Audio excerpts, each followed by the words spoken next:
Assalamualaikum warahmatullahi wabarakatuh. Halo sobat setia Fakta Kehidupan. Tidak lupa kami sampaikan salam sehat, salam sejahtera.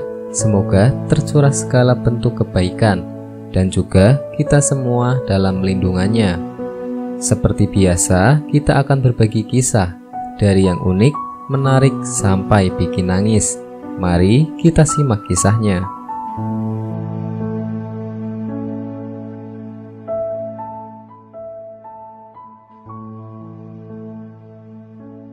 Kisah nyata.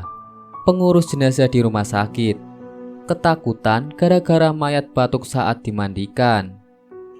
Sopir ambulan sekaligus pemandi jenazah menceritakan pengalamannya saat pertama kali memandikan jenazah. Sam mengungkapkan bahwa pertama kali dia memandikan jenazah adalah sekitar 10 tahun yang lalu, sedangkan menjadi supir ambulan sejak 18 tahun yang lalu. Dia mengatakan ketika itu belajar memandikan jenazah dari teman sekaligus gurunya. Saat awal memandikan, jenazah yang dimandikannya seorang yang bukan muslim. Sehingga sesuai tata cara non-muslim, mayat akan dipakaikan baju terbaik untuk dikuburkan. Harus pakai baju, celananya saya pakaikan semua. Begitu pakai kemeja tangan panjangnya, dari tangan dulu pakaikan, katanya.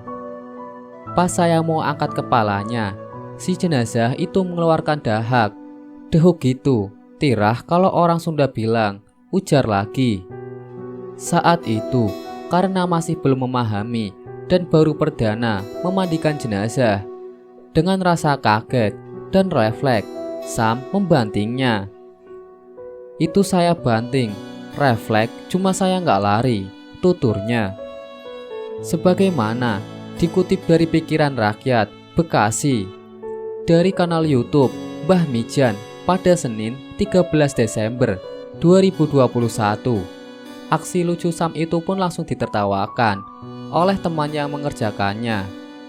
Sam mengakui kalau awal mula pengalamannya tersebut memang masih benar-benar bodoh dan jujur menyatakan dia merasa takut. Saya takut, manusia pasti punya rasa takut. Tapi dari situ saya banyak belajar, ucapnya. Jenazah tersebut berdahak hanya sekali, dan temannya menegakkan kala itu bukan karena mayat hidup lagi. Sangka saya hidup lagi, katanya. Gasnya masih tersisa dalam paru-paru dari perut, katanya.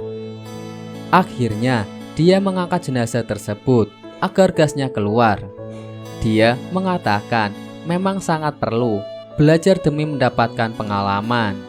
Selain itu, keadaan mayat harus dikerjakan secara profesional. Baik itu mereka yang meninggal kecelakaan, bunuh diri, atau mutilasi. Sebagai contoh, jika ada jenazah yang meninggal karena kecelakaan dan terluka, maka harus dibersihkan. Darahnya jangan sampai ada yang masih keluar. Jangan sampai ada yang lukanya itu masih kotor, ujarnya. Sam mengatakan bila ada yang meninggal karena melahirkan, itu tidak menjadi tugasnya karena bagian perempuan.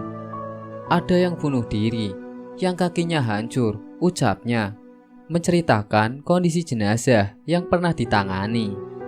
Wallahu a'lam bishawab.